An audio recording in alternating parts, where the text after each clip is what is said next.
Corona की दूसरी लहर के वक्त देश के हेल्थ इंफ्रास्ट्रक्चर का सच सबके सामने आ चुका है। सरकारी अस्पतालों और स्वास्थ्य केंद्रों में फैली अव्यवस्था के कारण कितने ही लोगों की जान चली गई। कोई भी राज्य हो, कोई भी शहर हो, हर जगह एक जैसा हाल था। अस्पतालों की ये बदहाली इसलिए थी क्योंकि सरकारें उन पर ध्यान नहीं देती। लेकिन छत्तीसगढ़ सरकार इन दिनों एक निजी अस्पताल की बदहाली से बेहद परेशान है। इसीलिए तो मुख्यमंत्री भूपेश बघेल ने उस निजी अस्पताल का अधिग्रहण करने का फैसला किया है। मतलब सरकार जनता के पैसे से कर्ज में डूबे एक प्राइवेट हॉस्पिटल का बोझ उठाएगी। विपक्ष का आरोप है कि बघेल सरकार ऐसा सिर्फ इसलिए कर रही है क्योंकि वो जो अस्पताल है ना, वो प्राइवेट हॉस्पिटल, वो उनके दामाद के परिवार का है। हालांकि सरकार इस आरोप का खंडन कर रही है। क्या है ये पूरा मामला, दिखाते हैं आपको घंटी बजाओ की आज की कवर स्टोरी।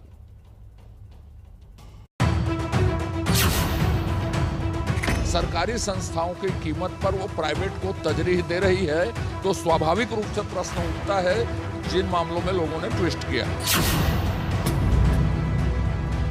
देखिए, एक निजी कॉलेज मेडिकल कॉलेज है, उस निजी मेडिकल कॉलेज को शासन अधिग्रहण कर रहा है और उसके लिए एक नया कानून सदन में लाया जा रहा है। ये शायद कभी देश के इतिहास में ऐसा नहीं हुआ है कि कहीं अपने रिश्तेदारों को उपकृत करने के लिए तो ये नहीं किया जा रहा है। ये केवल मुख्यमंत्री के परिवार को लाभ पहुंचाने जैसी अगर कोई बात कही जा रही है तो एकदम दूर दूर तक असत्य है। तो दुर्ग के एक प्राइवेट मेडिकल कॉलेज को लेकर छत्तीसगढ़ के मुख्यमंत्री भूपेश बघेल पर सवाल उठ रहे हैं। विवाद की वजह है सरकार का वो फैसला जिसके तहत चंद्रलाल चंद्राकर मेमोरियल हॉस्पिटल के अधिग्रहण की तैयारी की जा रही है। अस्पताल के अधिग्रहण के लिए बिल को कैबिनेट की मंजूरी मिल चुकी है। अब इसे विधानसभा में पेश किया जाएगा। इस प्राइवेट अस्पताल में बघेल सरकार की इतनी दिलचस्पी क्यों है, ये बताने से पहले आप केंद्रीय मंत्री पीयूष गोयल के इस ट्वीट पर गौर करिए। भ्रष्टाचार का इतिहास अपार, डूबे रहते कांग्रेसी परिवार, कर्ज में डूबे कॉलेज का अधिग्रहण कर जनता के पैसे का दुरुपयोग करना सरासर धोखा है। छत्तीसगढ़ की जनता की गाढ़ी कमाई भ्रष्टाचार की भेंट चढ़ाने के लिए नहीं, बल्कि राज्य के विकास के लिए है। यानी बघेल सरकार जिस चंद्रलाल मेडिकल कॉलेज का अधिग्रहण करना चाहती है उसकी आर्थिक हालत खराब है। लेकिन प्रदेश का ये अकेला मेडिकल कॉलेज नहीं है जिसकी स्थिति खराब है। राज्य के तमाम सरकारी अस्पताल और स्वास्थ्य केंद्र बदहाली के शिकार हैं। लेकिन इन सबको छोड़कर मुख्यमंत्री भूपेश बघेल दुर्ग के इस प्राइवेट मेडिकल कॉलेज पर ही क्यों मेहरबान है? तो ऐसी परिस्थितियों में ये संदेह के घेरे में है कि कहीं अपने रिश्तेदारों को उपकृत करने के लिए तो ये नहीं किया जा रहा है। उसमें सबसे बड़ी बात ये भी है कि उस कॉलेज के ऊपर जो हमारी जानकारी में है कि लगभग 300 करोड़ रुपए का कर्ज है, उसको कौन चुकाएगा, वो कैसे चुकेगा। साथ में वहाँ पे जो काम करने वाले डॉक्टर और कर्मचारी हैं, उनको भी इसमें नहीं लिया जा रहा है।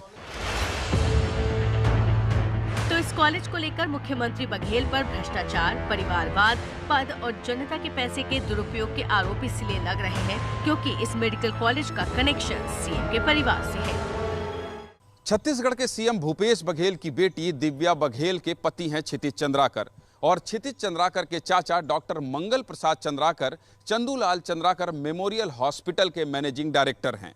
1995 में उन्होंने ही इस अस्पताल की नींव रखी थी। यानी ये अस्पताल छत्तीसगढ़ के सीएम भूपेश बघेल के दामाद के परिवार का है। यही वजह है कि मुख्यमंत्री बघेल विपक्षी नेताओं के निशाने पर हैं। केंद्रीय मंत्री ज्योतिरादित्य सिंधिया ने बघेल पर सीधा हमला करते हुए ट्वीट किया कि भूपेश बघेल अपने दामाद का निजी महाविद्यालय बचाने के लिए उसे सरकारी कोष से खरीदने की कोशिश में हैं। प्रदेश की राशि का उपयोग अपने दामाद के लिए, वो भी एक ऐसा मेडिकल कॉलेज जिस पर धोखाधड़ी के आरोप मेडिकल काउंसिल ऑफ इंडिया द्वारा लगाए गए थे। कौन बिकाऊ है और कौन टिकाऊ, इसकी परिभाषा अब साफ है। सिंधिया ने सीएम बघेल पर बिकाऊ होने का ये तंज इसीलिए किया क्योंकि कुछ दिनों पहले बघेल ने भी सिंधिया पर ऐसा ही आरोप लगाया था। सब कुछ बेच डालूंगा, इस नीति पे चल रहे हैं लोग। तो रोजगार के जो अवसर थे उसको खत्म किया। रेल बेच रहे हैं, अब तो प्लेन बेच रहे हैं। अब प्लेन बेचने के लिए किसको दिए हैं? जो एयर इंडिया का प्लेन है उसे बेचने जा रहे हैं। उस मंत्रालय को दिया सिंधिया जी को। अब स्थिति क्या है? एयर इंडिया का लोगो क्या है? महाराजा। तो वो कह रहे हैं कि महाराजा आइए, हम दोनों बिकाऊ हैं, एयरपोर्ट भी और सिंधिया जी भी। तो एक बिकाऊ है, दूसरे संस्था को बेचने की जिम्मेदारी दी गई। बहरहाल अब जवाब देने की बारी बघेल की है, क्योंकि पूरा विपक्ष सरकार से सवाल कर रहा है कि कर्ज में डूबे एक प्राइवेट मेडिकल कॉलेज के अधिग्रहण से सरकार और जनता का क्या फायदा। देखिए, एक निजी कॉलेज मेडिकल कॉलेज है, उस निजी मेडिकल कॉलेज को शासन अधिग्रहण कर रहा है और उसके लिए एक नया कानून सदन में लाया जा रहा है। ये शायद कभी देश के इतिहास में ऐसा नहीं हुआ है और वो कॉलेज के ऊपर में बहुत ज्यादा कर्ज है। विपक्ष के इन आरोपों की वजह है कॉलेज से जुड़े कई विवाद। 2017 से कॉलेज में 0 ईयर घोषित है, मतलब कॉलेज को मान्यता नहीं दी गई। हॉस्पिटल में बेड और इंफ्रास्ट्रक्चर की कमी के कारण नेशनल मेडिकल काउंसिल अस्पताल को मान्यता नहीं दे रहा है।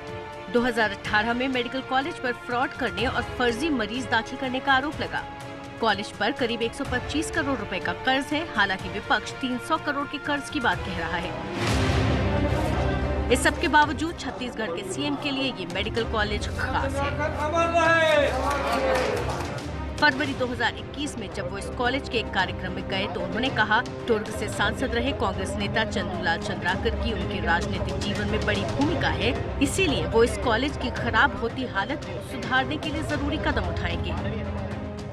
आज आर्थिक संकट से जूझ रहा है और हमारे दुर्ग जिले में एक भी शासकीय चिकित्सा महाविद्यालय नहीं है और उसको भी दृष्टिगत रखते हुए मैंने घोषणा की है कि इस महाविद्यालय को शासकीयकरण किया जाएगा और उसके लिए आवश्यक कार्रवाई जो भी है उस प्रक्रिया को पूरा अपनाया जाएगा।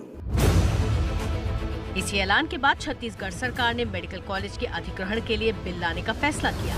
विपक्ष ने इस बिल के विरोध का ऐलान कर दिया है, जबकि सरकार का कहना है कि ये फैसला जनता और छात्रों के हित में लिया जा रहा है। इस सरकार के पास महासमुंद कॉलेज के लिए पैसे नहीं हैं, इस सरकार के पास कांकेर कॉलेज के लिए पैसे नहीं हैं, इस सरकार के पास कोरबा कॉलेज के लिए पैसे नहीं हैं और वो जो सरकारी कॉलेज खोलना है उसके लिए पैसे नहीं हैं। निजी कॉलेज को कौन से टर्म्स कंडीशन में अधिग्रहित किया जाएगा, उसकी प्रक्रिया क्या है, वैल्यूएशन क्या है, कर्मचारियों का क्या होगा, बेगर जाने पूछे बेगर सरकारी संस्थाओं की कीमत पर वो प्राइवेट को तरजीह दे रही है, तो स्वाभाविक रूप से प्रश्न उठता है। केवल मुख्यमंत्री के परिवार को लाभ पहुंचाने जैसी अगर कोई बात कही जा रही है तो एकदम दूर दूर तक असत्य है। समूचे छत्तीसगढ़ को लाभ पहुंचाने के लिए ये कार्य किया जा रहा है। नंबर एक नया मेडिकल कॉलेज खोलने के लिए 500 करोड़ का तो केवल इंफ्रास्ट्रक्चर तैयार करना पड़ता है और ऑलरेडी 150 सीट का तैयार मेडिकल कॉलेज जिसमें परमिशन है एमसीआई का 150 सीट का, उसके अधिग्रहण अगर उससे आधी कीमत पे किया जा रहा है तो छत्तीसगढ़ की जनता के साथ और छत्तीसगढ़ के छात्रों के हित के लिए किया जा रहा है। सरकार न सिर्फ अपने फैसले को सही ठहरा रही है, बल्कि उस पर पूरी तरह कायम होने की बात भी कर रही है।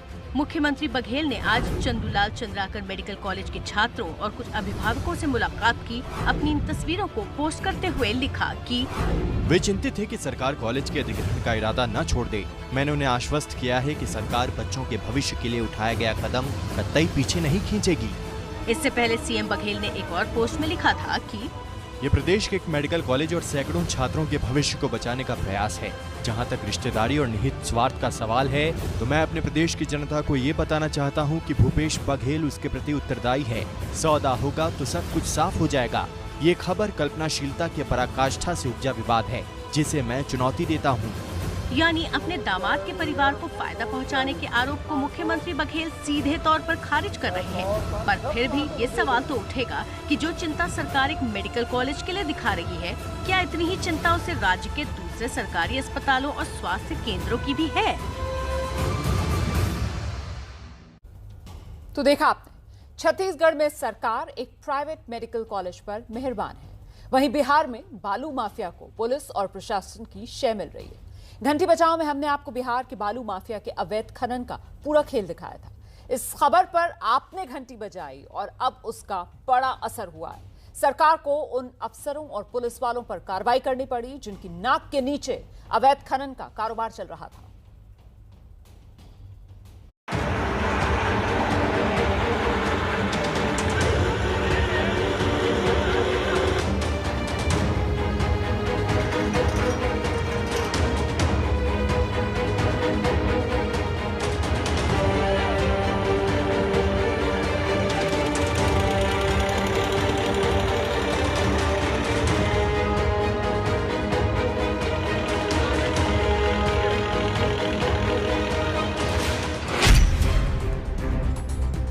रेत से लदी नावों का काफिला। ये बिहार में बालू के अवैध खनन की वो तस्वीरें हैं जिनका सच एबीपी न्यूज ने आपको दिखाया था। संवाददाता निधि श्री झा ने बिहार के बेखौफ बालू माफिया के काले कारोबार को कैमरे में कैद किया। घंटी बजाओ में चली इस खबर के बाद से मुख्यमंत्री नीतीश कुमार के कथित सुशासन पर सवाल उठने लगे। इसीलिए सरकार को इस मामले पर कार्रवाई करने के लिए मजबूर होना पड़ा। बिहार में बालू के अवैध खनन मामले में भोजपुर जिले के एसपी राकेश दुबे और औरंगाबाद के एसपी रहे सुधीर पोरिका को सस्पेंड कर दिया गया है। दोनों पर ही बालू माफियाओं को संरक्षण देने का आरोप है। इसके अलावा खनन विभाग से जुड़े आधा दर्जन से ज्यादा अफसरों को भी सस्पेंड किया गया है। आरोप है कि अफसरों और पुलिस से मिली शह के कारण ही बालू माफियाओं के हौसले बुलंद थे। सिर्फ भोजपुर नहीं बल्कि बिहार के कई जिलों में लंबे समय से नदियों से अवैध तरीके से बालू निकालने का खेल चल रहा था। वो भी तब जब सरकार ने 30 जून से 30 सितंबर तक रेत के खनन पर ही रोक लगा रखी थी। हजारों नावों की मदद से नदी से बालू निकालकर रेत माफिया सरकार को करोड़ों रुपए का चूना लगा रहा था।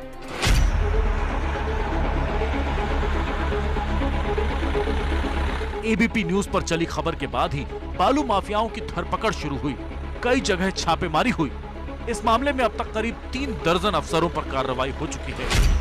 सवाल है कि क्या अब सरकार अवैध खनन के इस खेल पर पूरी तरह लगाम लगा पाएगी?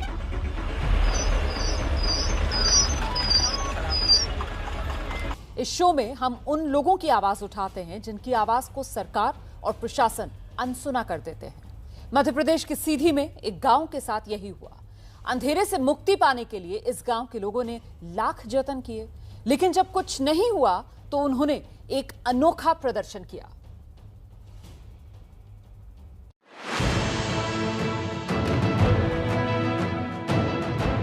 ये तस्वीरें उन गांव वालों की बेबसी की कहानी है जो लंबे समय से बिना बिजली के रह रही हैं। बार बार उन्होंने बिजली विभाग से खराब पड़े ट्रांसफार्मर्स को बदलने के लिए कहा, लेकिन जब उनकी आवाज नहीं सुनी गई तो उन्होंने प्रदर्शन का ये तरीका निकाला।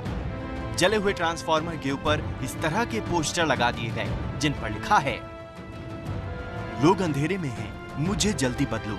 हे प्रशासन, मुझे कब बदलोगे? दर्द से मर रहा हूँ, जल्दी मेरा इलाज करो। देख लो, मुझे 1 हफ्ते के बाद भी नहीं बदला गया। ये पोस्टर इसलिए लगाए गए कि शायद इन्हें देखकर ही सोए हुए बिजली विभाग की नींद टूट सके। बिजली की भारी समस्या, अघोषित कटौती, अवैध वसूली, ट्रांसफार्मर जले हैं, केबल नहीं बदले जा रहे हैं, ऐसे बहुत सारी समस्या बिजली से संबंधित। सीधी के परबंधा गांव के लोगों का कहना है कि हर बार बिजली विभाग की तरफ से 7 दिन का समय दिया जाता है, लेकिन वो 7 दिन कभी पूरे नहीं होते। हैरानी की बात है कि ट्रांसफार्मर पर इस तरह के पोस्टर लगाने के बाद भी बिजली विभाग की तरफ से लोगों की समस्या दूर करने की कोई कोशिश नहीं की गई। हमारी अपील है कि इस गांव के लोगों को उनका हक दिलाने और बिजली विभाग के अधिकारियों को उनकी जिम्मेदारी का एहसास कराने के लिए आप 8422840000 पर घंटी बजाइए।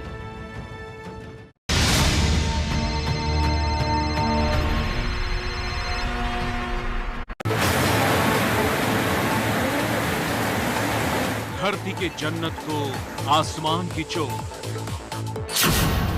बर्बादी के बादल बम का विस्फोट।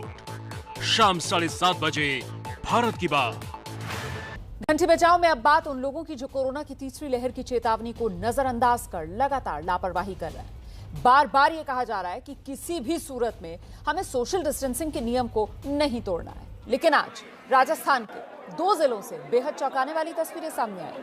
आपके टेलीविजन स्क्रीन पर एक तरफ सीकर के एक वैक्सीनेशन सेंटर का हाल देखिए और दूसरी तरफ ब्यावर जिले में वैक्सीनेशन के नाम पर जुटी भीड़ की तस्वीर है। सीकर के राजकीय सामुदायिक केंद्र में लगे वैक्सीनेशन कैंप में लोगों की ऐसी लाइन लगी कि सारी कोरोना गाइडलाइंस धरी की धरी रह गई। वैक्सीन लगवाने के लिए लोग एक दूसरे पर चढ़े जा रहे थे और लगभग यही हाल ब्यावर में आयोजित एक टीकाकरण केंद्र पर दिखा। लोग भीड़ लगाकर खड़े हुए थे, इनमें से कई तो बिना मास्क के थे। इस लापरवाही के लिए जितने जिम्मेदार ये लोग हैं, उतना ही जिम्मेदार प्रशासन भी। वैक्सीनेशन सेंटर पर लोगों की भीड़ न जुटे, इसके लिए कोई तैयारी नहीं की गई और न ही भीड़ जुटने के बाद लोगों को नियंत्रित करने के लिए कोई कदम उठाया गया।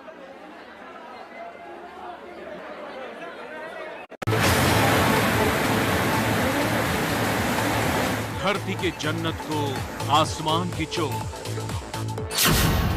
बर्बादी के बादल बम का विस्फोट। शाम 7:30 बजे भारत की बात।